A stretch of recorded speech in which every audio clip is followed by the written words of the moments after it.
Okay, in that first video we did a little bit of algebra, drawing the line, but now we're going to do a little bit of geometry to show you how this GeoGebra, it's geometry and algebra kind of pushed together. So we're going to look at doing more of a geometry style problem, and we're going to make a shape. So the way I can get rid of everything, you could just go to File, New, but I'll just show you another way you can do it. You go Edit, Select All, and hit Delete, and that gets rid of everything too. So just another option using that edit menu. Now I want to get rid of these axes. I don't want them to show up. So the way I can do that is go over here to my little gear and I go to graphics.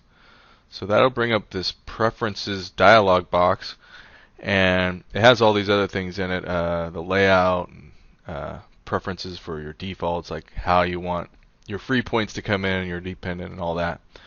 But really what I want to do is get rid of my axes, so that's on the graphics view, and I'm just going to click that off. Another thing you could do is set your view area, so like X minimum to X maximum, and this is another thing that you use quite a bit. Okay, so once you've done that, you can just click the X and exit out of there. So now we have a nice blank screen to play around with. So what I want to do is build a four-sided object, and then I want to put the midpoints on that object, and find another object from that, right? So this is, I know it sounds crazy, but once we do it, it'll make sense. All right, so there's different ways to input points. You can just click, or you could actually put in the coordinates. If we had the axes up, I'd probably see a little bit better, but I can go to the input bar and say 5, 5, right? There we go, there's a point. So I'm going to add that, and that, and that, and then now I have my 4 points, and to close it out, see this kind of drags off the edge. I just click on that starting point, and then it closes it out. Okay, so I have my quadrilateral there, and that's what it is, a four-sided object. And what I want to do now is find the midpoints of each side. So the way I find the midpoints is I go back to my good old point icon, and right now it's on intersect, but I want to find the midpoint or center of each side. So it says here I can select 2 points, 1 segment, a circle, or a conic. So don't worry about conics, but if it was a circle, I could just select the circle and it would find the center, right? Or if I select a segment, it'll find the midpoint, or I could select the 2 points. So I could do that here. See, I select the segment, it finds the midpoint, or I could select 2 points, 1, 2, and it finds the midpoint between those 2 points, right? So there are my 4 sides. So I have my 4 midpoints now. And the next thing I want to do is to make another polygon. So I go to my polygon tool. It says select all vertices, then click first vertex again. That's what I did before, right?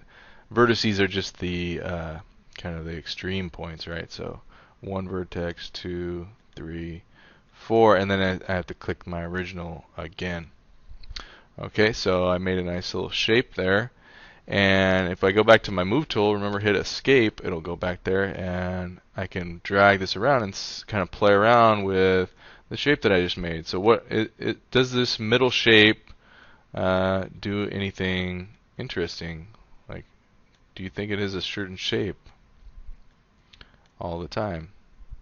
And maybe if I even try to go inside, what happens? Oh, see, I still see this shape as looking a little bit like something. Right, so experiment with that. That's what is great about GeoGebra, is that it's dynamic. So it allows you to set up a set of rules, and then you can kind of see what are the implications of setting up those rules in that way. So another thing about this is that the points are all labeled with a letter. All the segments are labeled with a letter, lowercase letter. And then even our polygons over here in our algebra view, you can see they're represented here by poly 1 and poly 2. So we can look at each of those different segments over here, and it has a number. What do you think that number means? Actually, it means the length of that. For the number for the polygon is actually the area of that polygon. And of course, the different points represent their coordinates in the XY plane. Um, we can change the colors of these things. We can go to our gear, or we can just right click.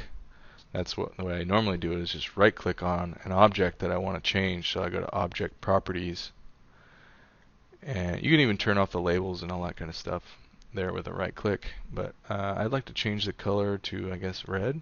Yeah. And maybe another thing you do is right click on an individual segment, so I could change the color of that. Let's change that to blue. So see now segment A is blue.